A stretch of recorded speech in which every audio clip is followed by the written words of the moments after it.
wheel segment. Yeah, that sounds great. And all that and more is coming up on Cruise Control. A lot going on in the automotive industry, and we're glad you're along for the ride with us. I'm Fred Staab. He is Les Jackson, and we're just getting started. And I think Ford's done a great job with the Ranger, and they've updated it.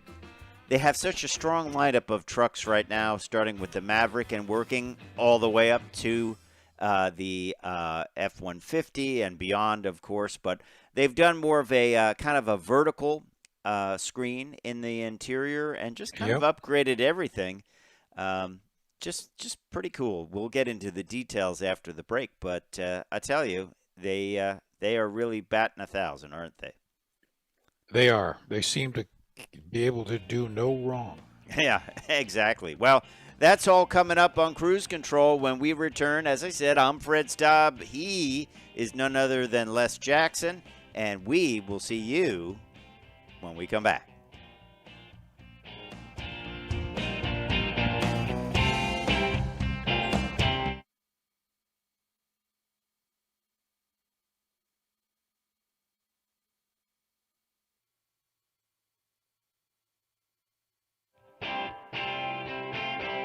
Cruise Control. And welcome back to Cruise Control, your on-air automotive magazine. Fred Staab and Les Jackson here with you. Well, let's jump right into it. Ford had a busy week, and it involved the new Ford Ranger, the all-new Ford Ranger. They call it the most connected and capable Ranger ever, which is a big claim. And boy, this has gotten a lot closer to an F-150 with all the technology, the interior design. It's grown up, and I guess, you can think about that. It is now a midsize pickup truck, and, of course, Maverick is the start of the lineup. But they just kept adding things to it, and well, here we are today. It has a lot of the technology for parking, trailering, a lot of tech that was introed on the F-150, but now is available in the smaller Ranger. Well, it's basically what the F-150 was, size-wise and components-wise, just 10, 12 years ago. Yeah. Yeah. People say, why are these things getting bigger? Well, people want bigger. Yeah. But also, there's a lot of stuff to pack in there. Vehicles are getting heavier and bigger. Well, even down to things like that side step in the bumper, that would have formerly just been a F-150 type of deal. They're putting that in there. You think about how this segment, the midsize segment for pickup trucks, is heated up. I'm going to have a Tacoma review later on. There's going to be a release of the new Tacoma this week as well. And, it's just heating up. There's talk that Ram will get back into this midsize pickup arena. Chevy has released their new models, although they don't get much press, frankly. No, they don't. They're not doing themselves a favor by not getting out there more. But Ford knows what it's doing. And can you get a Ranger? Well, you can't get one of these because they just revealed it. No. But actually, this one is going to be available in the XL, XLT, and Lariat models, which is a traditional lineup for Ford as far as their models go. It will be available in a crew cab, 4x2 and 4x4, of course, a 2.3-liter EcoBoost engine, which is kind of a carryover. They're going to have a couple of different variations of that, and they have like in-bed power, electrical power. They're going to have, I believe, two engines. Two choices, 2.3-liter EcoBoost engine. That will be the standard engine, 270 horsepower. And then if you want to go up, it will also offer the 2.7 EcoBoost V6 that it shares with the Bronco and the F-150, which will produce 315 horsepower and 400 pound-feet of torque. Now, see, that's big truck level. The big truck, yeah, it is a mini F-150. It is. And by the way, I'm not going to list them, but there are 31 standard or available driver assist features for the Wow. Ranger. Wow. 31. That's crazy. How do you choose it? I don't know. It reminds me a lot of the Tacoma that I was just driving. That interior almost looks the same, although I believe this one might be a little bit bigger. But, you know, maybe this makes sense for more people. A little bit smaller truck, but it has all the truck features. You can still go off-roading with it. You can tow with it, but it's a little bit smaller to handle. Yep. I think it looks great. I love the wheels. I am predicting that the majority of Ranger buyers are going to be women. Because they're people that didn't think they wanted a pickup truck, but now. Right. Oh, but let me tell you, every woman I talk to about cars wants a pickup truck. I've always liked them. I just never had one. Man. You know, but Yeah. good-looking truck. It's interesting. I reviewed the Tacoma, which is very similar in size, and we'll have an at-the-wheel review of that later on. But you look at the Ranger, pretty cool. And, of course, they have the great Maverick below that if you can get it. I don't know if you can. I don't know what the current model Ranger's like as far as availability, but it's probably more available than the Maverick, but we'll have to check. Yeah, but good for Ford. I think it will be a big hit for them. We look forward to driving it and talking more about it when we know more about it. And yeah, can you imagine the older generation Rangers coming with adaptive cruise control with stop and go? And they came with a radio and heater. That's it. And I don't even think they had power windows. I'm not sure about that, but I know who I can ask. We'll be right back on Cruise Control Radio. We're going to tell you about the Ranger Raptor, which will be coming.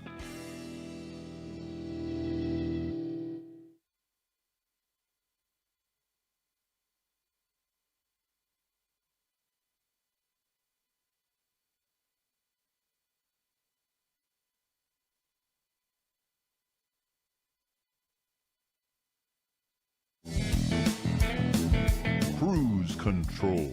And welcome back to Cruise Control. Fred and I can't wait to tell you about the Ranger Raptor. And the reason is because we're both really anxious to drive it. And the reason for that is because we've been in the other Ford Raptor F-150s, and they're remarkably nice to drive. And I mean, you would think that it would beat you to death, but exactly the opposite. It's a smooth cruiser with massive wheel travel, and Yes. I'm sure that the Ranger is going to be the same thing. Yes, I think it's great to drive because the roads are so bad, and this Exactly. is designed for rough roads and really heavy-duty work. So it's been such a hit for them. I have not really – well, I should say this. I saw 2 Raptors on my local Ford dealer's lot, F-150 Raptors. It's the first time I've seen it up close, and I'm surprised they actually had 2 of them there. But they did not have this one. Which is the Ranger Raptor. Just and came by out. the way, I just checked. The local Ford dealer here has 20 Rangers on the lot. The old generation. Come and get them. Come and get them. Now they're old. Nobody wants them. They're the 2023. So, yes. So let's talk about this. It gets a special powertrain. Yeah, the very popular twin-turbo 3-liter EcoBoost V6. I think that is the most popular engine in the F-150, actually. 430 pound-feet of torque, 405 horsepower in this trim. And, of course, it gets all the goodies for off-roading, including Fox shocks and all the good stuff. The 2.5-inch live valve internal bypass shocks, coilovers at the front, piggyback reservoirs to reduce the heat buildup in the shocks. And I tell you what, that's why it rides so well, and the Yep. big sidewalls on the tires. It flies well too. You realize that you and I have flown a number of vehicles. We have not this one yet, though. This just Not came this out. one yet. But don't worry. What do you think this is going to cost when it comes out? Well, they pretty much get what they want for them. And obviously the 150 Raptor is pricey. I would imagine.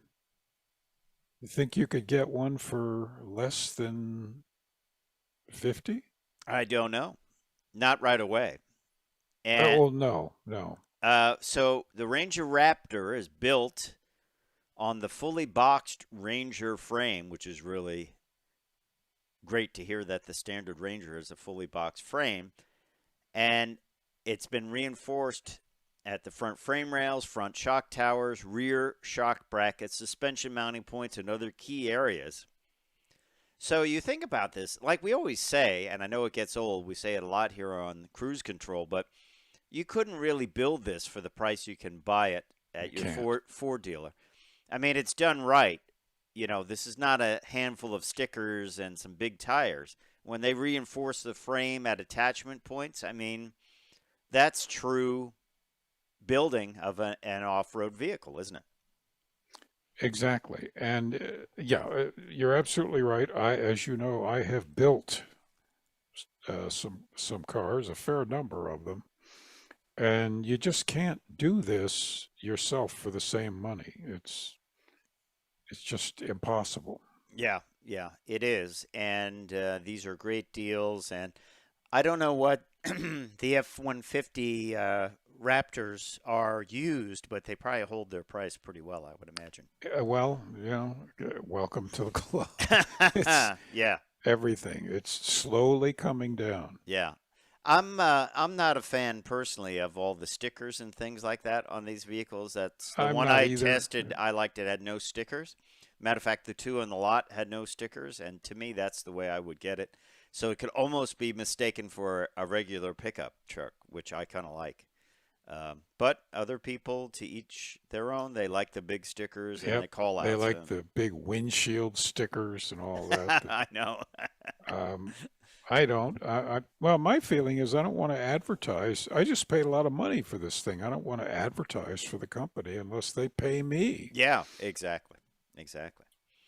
Hey, let's talk about something completely different. Honda Accord, a fine sedan, all new for 2023. And they aced the IIHS safety test, crash test, and got the top safety pick plus. And that's a big achievement because the new testing has gotten a lot more severe, I'll call it. A lot tougher. They've added more weight to the vehicles that will crash into the side, or the sled, I guess you would call it. Because, let's face it, vehicles are getting heavier. Electric vehicles are heavier. And especially big ones like the Hummer and others are nearing 10,000 pounds, right? That is exactly right. And this affects the safety in a crash. So, by the way, the previous Accord only earned a marginal rating from IIHS. So this is a huge improvement. It is a huge improvement. I was unaware that they only got a marginal rating. That's unusual for Honda, wouldn't you say? Well, it is, but remember they changed some of the parameters a couple of years ago, and they caught a few car companies off guard. Well, the good news for Honda is 6 of their vehicles have gotten the Top Safety Pick Plus award, including CRV and HRV, Civic hatchback and sedan, and Odyssey minivan. So that is pretty good news for the folks over at Honda, and it makes it one of the safest midsize family sedans on the market. And, of course, like everything else, they've grown up a little bit Yeah. in size, but what would you call them now? Like a It's still upper considered. mid-size car? Yeah, it's still called midsize. Still called midsize. Yeah. So, Well, of course, back in the 60s, mid-size was a GTO. yeah, So, exactly. yeah. Yeah. So interesting stuff. And I have not driven this yet. Have you driven the No, I have Accord? not. Yeah. Um, I look forward to it though. I'm sure it's yeah, great. same here. I like Accords. I do too because it's a nice sized vehicle. It's always well equipped. It feels so well put together, you know, Yeah. which is a good thing. So, hey, we're going to put together some more of the show for you when we come back. It's kind of an interesting talking tech about GM's plan for etching metal, not for any particular reason other than instead of using a vinyl wrap, basically, or go fast stickers. They were talking about etching metal at the factory, actually burning through layers of paint so you can see other colors. Interesting concept. So we'll talk about that. Then we'll also answer why the Nurburgring is banning slow cars. If you ever watch that, some people bring some strange things out on the Nurburgring, don't they? Yes, and there are a lot of crashes on the Nurburgring because you just pay your $20 and you go out there, and an awful lot of people shouldn't be out there. And you're not allowed to wear a Hans device, or I don't think you're allowed to wear a helmet either. It, No, it you're has to not. be like you're driving on the road. Yeah, So, and it's just beyond the skill level of most average people. It's 13 miles with 146 turns. so People aren't ready for that. people aren't ready for that. Yeah. So, well, we hope you're ready for the rest of Cruise Control Radio. Don't forget to check us out at cruisecontrolradio.com, where you can find out about our Facebook page and all the rest of our social media, YouTube, and more. I am Fred Staab. He is Les Jackson. When we come back, we're going to talk tech about etching metal. We're also going to have an at-the-wheel review of the EQE from the folks over at Mercedes. Also a sedan. How about that? Talking sedans right here Sedans. on Cruise Control.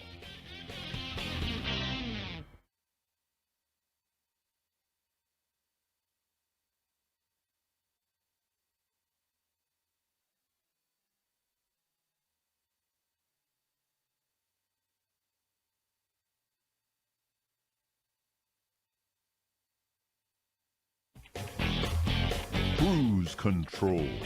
Welcome back to Cruise Control, your on-air automotive magazine. Fred Staab and Les Jackson, and we are going to talk a little bit of technology here, talking tech.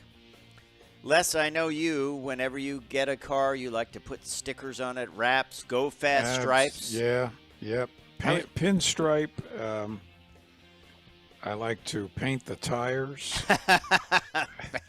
Were you in a demo derby or something? And I like to put, like 4 antennas on them. And Lots of peel and stick customization. oh, you got it. Everything that the old J.C. Whitney catalog has, I'm there. Look at these side vents. You just peel and stick, and they Yeah. are lightweight plastic chrome. Yeah, wonderful. And Well, cladding, lots of cladding. lots of cladding. Yeah, you just go back, reach back, and get that cladding. Well, this talking tech comes once again from the people that CarBuzz has in the patent office. Mm-hmm. This was patented or applied for in the German Patent and Trademark Office. And they are talking about, GM is talking about doing away with decals, which take time to apply, go fast stripes. I told someone that the other day that was a term, go fast stripes. Yeah. I don't know where it started. Was that a Mopar thing, go fast stripes? It was a Mopar thing. It was in the Lee Iacocca days of that. Remember the Shelby Chrysler or Dodge back in the 80s? Oh, the Omni thing? Yeah. And Yeah.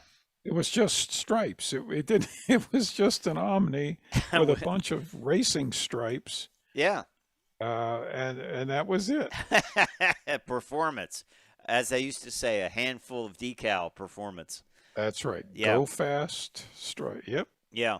Um, well, anyway, the folks over at GM are saying that maybe they could make this do a stripe at the factory better than a vinyl, let's face it, that vinyl material has improved immensely. It used to be you take your new car in and get it washed. Some people will take it to a car wash and the stripes would come off. I remember Hot Rod reviewing a Trans Am.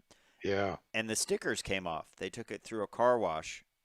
They were driving across country and it was salty and they said, well, it's cold. We'll take it through a car wash. And the stickers came off. The guy was standing there with the sticker that came off the.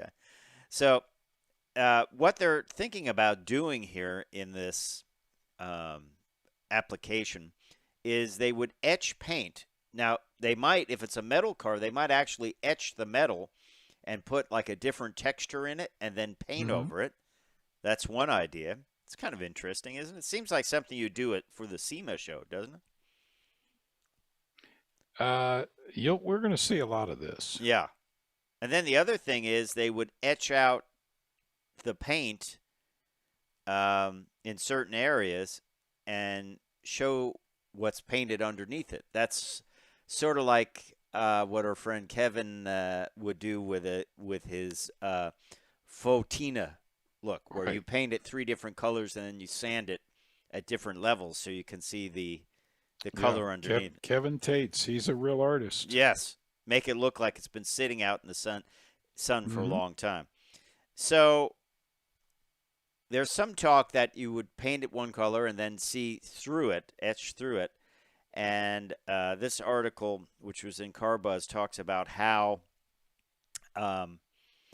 Mazda's done a bit of this with their Soul Red, where they have kind of like an orangey look. Great color. Beautiful, beautiful color. I mean, really, you could just paint your car that. You don't need a custom color. That would be a great look. Oh, I would love it. Yeah. So interesting thought here. Couple of thoughts on it. They say it takes less labor to do this, but also, wouldn't it be better than having vinyl stripes? Wouldn't it be a higher end situation? I mean, I remember people with the big stripes on the Chevelles, the ones that really did it up, would have them taken off and painted on, right? Yeah, and we're talking about, the laser is cutting through just microns of paint thickness, so it doesn't even show in the surface. And this is great. It's the quality of it would be spectacular. And the laser, which is probably a carbon dioxide laser, is computer controlled. It's fast. And you won't get bubbles under it. Like putting decal. As long as you don't stop the laser moving. Then you might have a hole in your hood that you can poke you'll have a big turbo brown burn spot. So, interesting stuff. Interesting stuff for sure. Yeah. Well, here's another thing that's interesting. I was surprised by this. Aston Martin says they will reveal 8 new cars in the next 2 years. You and I were worried that Aston Martin wouldn't make it. But now it sounds like they're on a product offensive, aren't they? It sure does. This is a surprise. We didn't see this coming. We kind of thought, well, it's going to stay the venerable. By the way, it's my favorite high-end car. Okay. It has been for years, not because of the James Bond thing. Just because it's the best combination to me. James Bond thing is kind of cool. Of power and class and luxury interiors and ride and control. Not the best of anything, but it's the best combination. And they're just such a nice car. Well, I've seen DB11s and they really stand out. And we see a lot of cars, and you and I are familiar with seeing cool cars, but the DB11 stands out. It just looks like when you roll up in that, it looks like it's something different. You don't see that often, and it's really cool. And just beautiful paint jobs. Can't afford it, but No, but if anyone wants to give me one, well, you can get you can talk to Les after the show. Just send me an email. And Yeah. Well, they're going to have the DB12. That's one thing. They're going to replace the 11 with the DB12. But we're not really sure what all these cars are going to be. Some will be electrified. Valhalla. There's one called Valhalla. How many SUVs? Well, yeah, that's a good question. I'm sure there'll be a number of them, don't you think? Do you think they'll bring out a midsize pickup truck? Oh, please don't do this to me. No. They say the front engine cars won't receive new platforms, but will receive such drastic redesigns as to be all new cars. There's the Valkyrie. They're going to have a new model of the Valkyrie. But I wonder, I thought they were having trouble surviving, as a company. Well, I did too. They must have gotten an infusion of money somewhere. Every model will be replaced. I mean, this is not cheap. No, you don't do this if you're like, well, I don't know what we'll do. You don't. It costs billions to research and lay up a new model. It's not saving up your lunch money. I think the way a lot of these smaller manufacturers are going to have to go, though, they'll go all electric because they have to, because they can't do the CAFE numbers. There's no small vehicle to bounce it off, right? That's right. And that's the future. And actually the electric drivetrain is across the board cheaper than the conventional drivetrain, but the battery isn't. Right. So let's get in our story about Nurburgring, because I know you have a review coming up in the next segment. Nurburgring, it is banning cars slower than 81 miles an hour. Previously, the minimum speed of 37 was the limit. Now you've got to be able to run at 81 miles an hour less, or you don't make the cut. You ever watch some of those crash things on the Nurburgring? I've watched a few times. Yeah. Been on it once.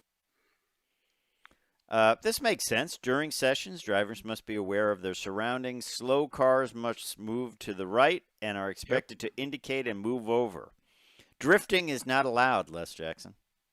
I am aware of that. Biggest problem with the Nurburgring, again, is a lot of lack of driving skill. I'm on a very difficult and unfamiliar course, so that means I must drive completely over my head.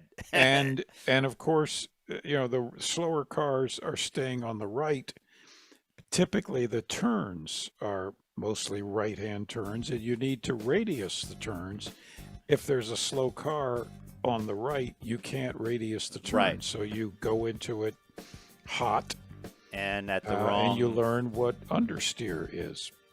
Well, we're going to learn what steering is when it comes to the new EQE sedan, the electric sedan from the folks over at Mercedes.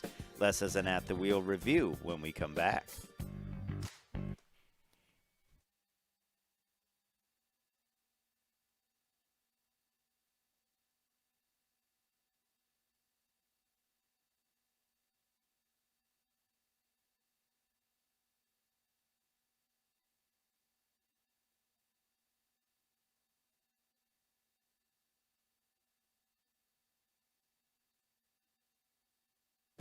Cruise Control.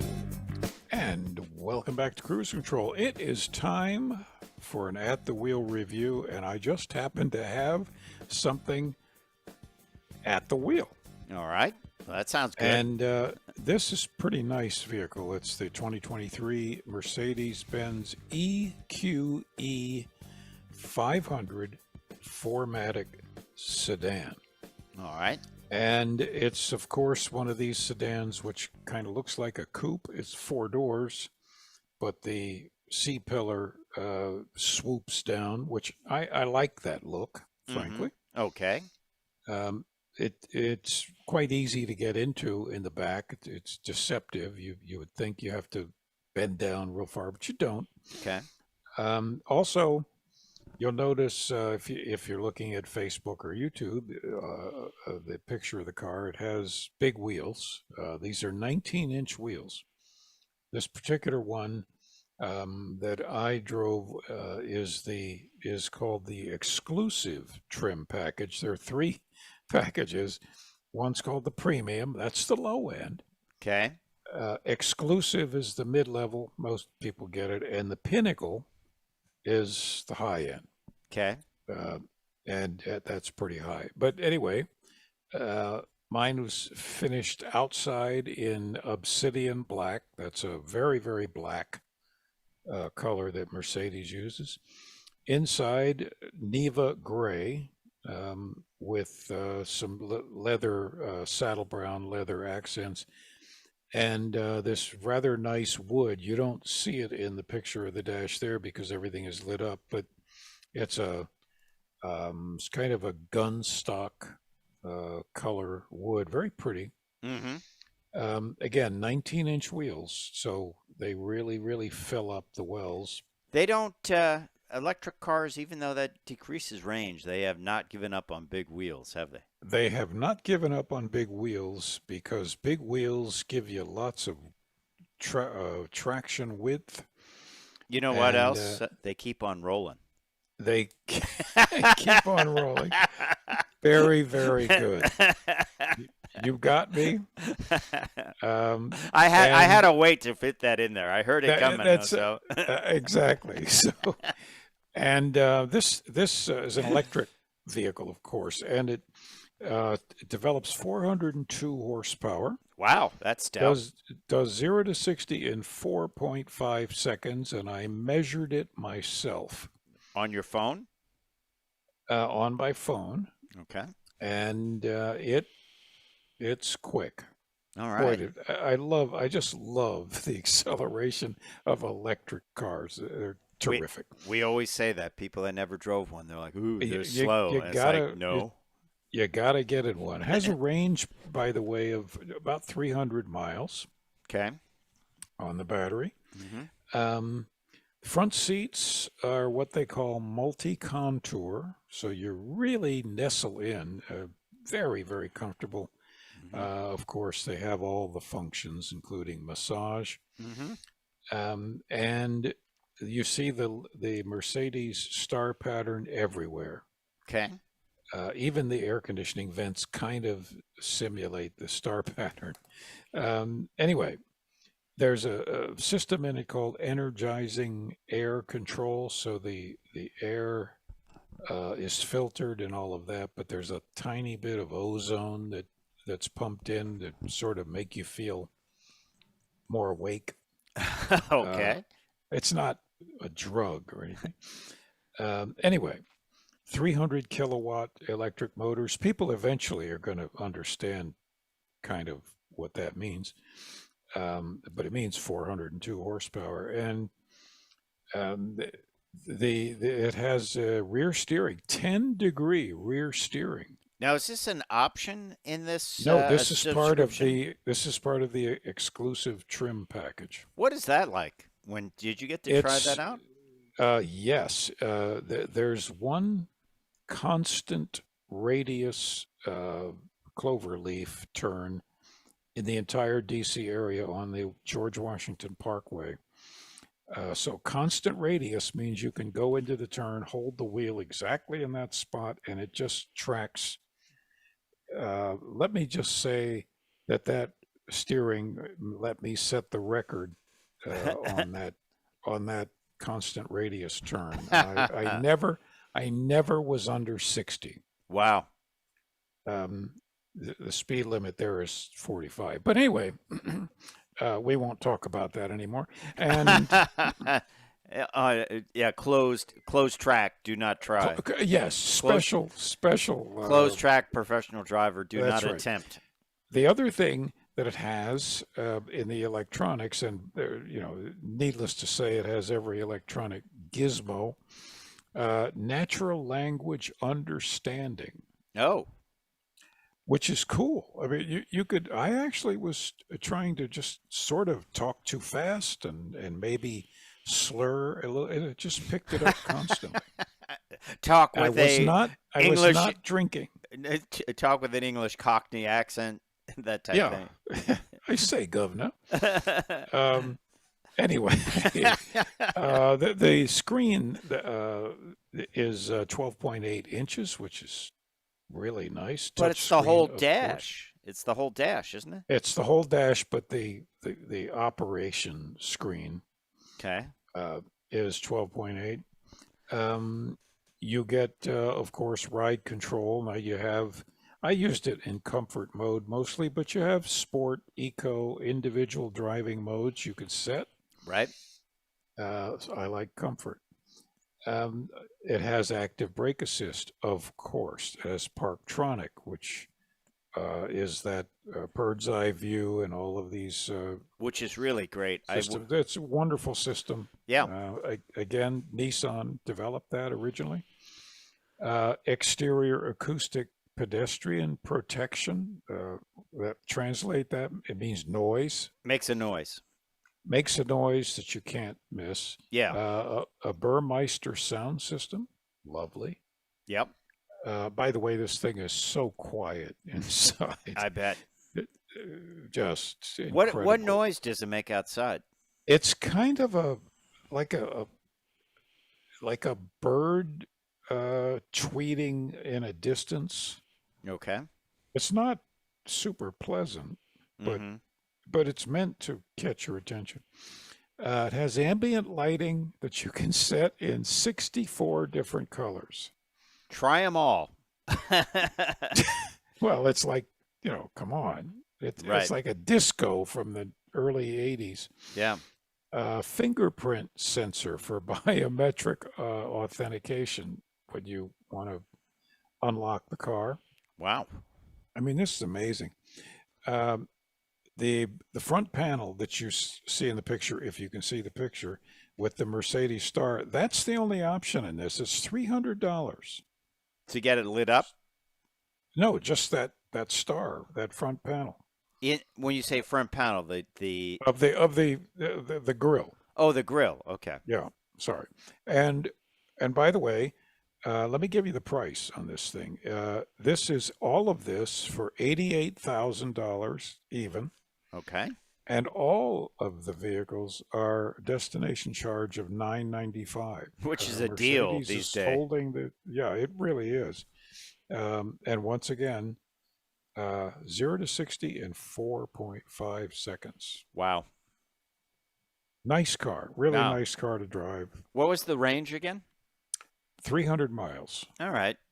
When you get into that 300-mile range, that's pretty good. It is. It took, by the way, 47 minutes to charge from 55% to 95%. That's pretty good. Yeah. It is pretty good. If you wait for 100%, you have to remember the chargers all cut down as you get up current as it's filling up. Otherwise, the batteries get hot. This is true for everything. All right. Well, we're going to cut down right now and finish up on this hour of Cruise Control. Time for me to say I'm Fred Staab. I'm Les Jackson. We'll see you down the road.